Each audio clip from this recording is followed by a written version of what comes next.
Hi everyone, my name's Alex Bowman. I work at Western Sydney University in the School of Social Sciences, where I'm currently lecturing in the Sustainable Futures unit. I was invited to do this short presentation today after Wolfgang read one of our published articles on the Neighbourhood That Works project. I believe a short 4-minute conversation article has been circulated in the lead up to this meeting, which will help background this idea. My hope in this presentation is just to network the thinking that we've come up with around this project concept and see whether there might be some shared purpose in this project, particularly around the public housing space. Thank you for this opportunity to present our ideas. By way of a short background, which complements the 4-minute conversation article that was circulated, my research explores pre-market or commons economies. As you may well know, a commons economy has two distinct or foundational features, features that directly contrast the sort of market economies we live with today. Firstly, in commons, as the name directly implies, people live on common land as opposed to private types of tenure. Secondly, commoners' work is not typically paid or specialised or individualised, but rather it's very broad-based, it's local, it's collaborative, and tends to be subsistence focused. So this local productivity on common land is not new or innovative. It happens to be the oldest and most widespread form of human economy. It's indigenous to just about all cultures.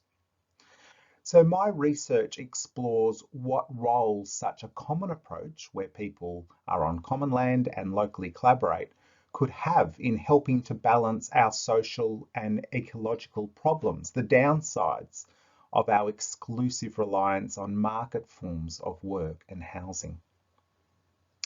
As a contemporary and urban expression of this idea, I've been part of developing this Neighbourhood That Works project. This idea is to support unemployed public housing residents who just happen to be on non-private land, to allow them to choose local and cooperative community development work to meet their Centrelink obligation for income support. For those public residents who did choose this voluntary work, this would provide a modern and urban example of how local productivity on public land could help to make a sustainable and vibrant neighbourhood that works.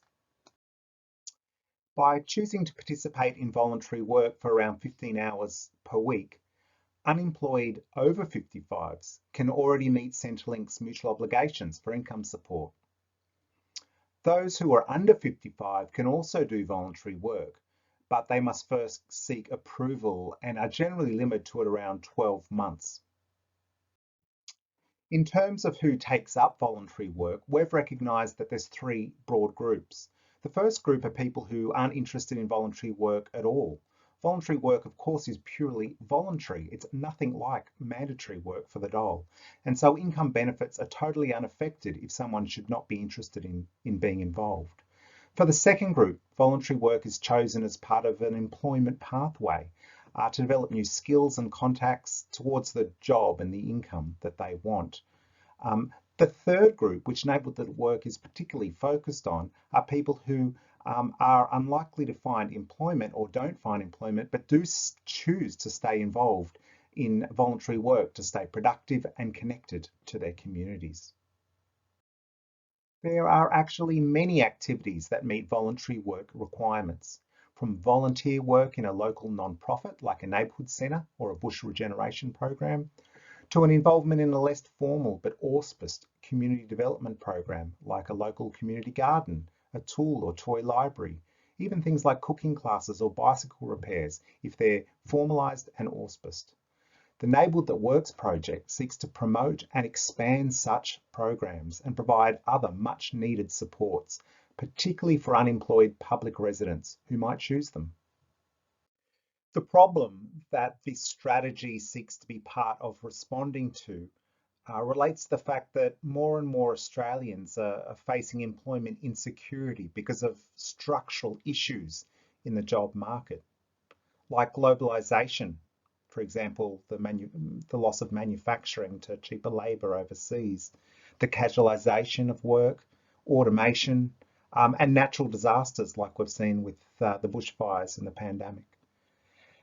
Increasingly, ecological realities are also having impacts on employment as we try to transition away from highly consumeristic and carbon intensive industries like coal, increasingly tourism, and even highly consumeristic areas like retail, like fast fashion. And of course, backgrounding these structural employment problems is a relentless housing crisis that's compounding these social and economic issues for the most vulnerable Australians. Because of these many challenges, the political left are conceding an increasingly insecure housing and employment situation for many. Some on the left are even calling for more passive or substantive forms of welfare support, like increasing income support payments, the call for more public housing, and there's a growing momentum for a universal basic income. This push for an increase in passive welfare support, of course, reinforces rather than resolves the dependency concerns of those on the political right, many of whom remain convinced that the welfare state offends basic reciprocity principles, undermines self-reliance, creates intractable dependency, and leads to social exclusion and an unsustainable tax burden. The issue the Enabled at Work strategy recognises is that while public housing remains subject to this critique from the right, its expansion, regardless of how needed it is, will continue to be unpopular, politically divisive, and ultimately obstructed. At its core, the Enabled at Work strategy holds that for those who would choose it, gaining access to public land and being locally productive, well, it's a legitimate way to meet housing and other basic needs. After all, this local productivity on common land is the oldest and most universal mode of development. From this perspective, it's unjust that those who find themselves alienated from private housing and paid work only have a stigmatised and insecure welfare system to fall back on. This strategy seeks to provide another opportunity for meeting housing and other basic needs by connecting people back to land, productivity, and community. This new path to security could also help balance what's become an over-reliance on markets to meet our basic needs. The UN's recent emissions gap report has now stated that if we're to avoid exceeding 1.5 degrees planetary warming, average lifestyles in Australia need to transition from producing on average 17 tonnes of carbon emissions per year per person to around only 2.1 by 2030. That's a pretty drastic reduction. In this regard, lifestyle innovations such as local food production, resource repair and share, localisation of work and leisure, these all become critical in terms of sustainable urban transformation and adaptation. There's a very good case for broad political support for this approach because participants would be developing new skills and staying active, which of course increases employment potential for this group as well. Second to this is the fact that the incentive of a higher income will by itself see some of these people back into employment as soon as they can get it. Even if employment is not on the horizon, continuing with voluntary community work will still mean that their unemployment becomes a productive experience. Ultimately, if well supported, voluntary work for those who chose it could help counter the dependency framing of public housing. If it was promoted well, this reframing of public housing could even help foster renewed public support and investment for public housing.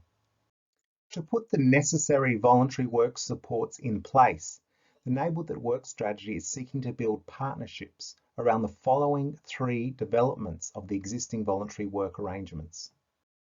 The first support relates to developing suitable resident-led voluntary programs and organisational methods. Community-led and professionally supported programs is something participants themselves will help build. This strategy has developed an organisational framework for facilitating exactly this sort of grassroots development. Typical face-to-face organisational methods have been found to be inconvenient, inefficient, and silencing for many less empowered participants.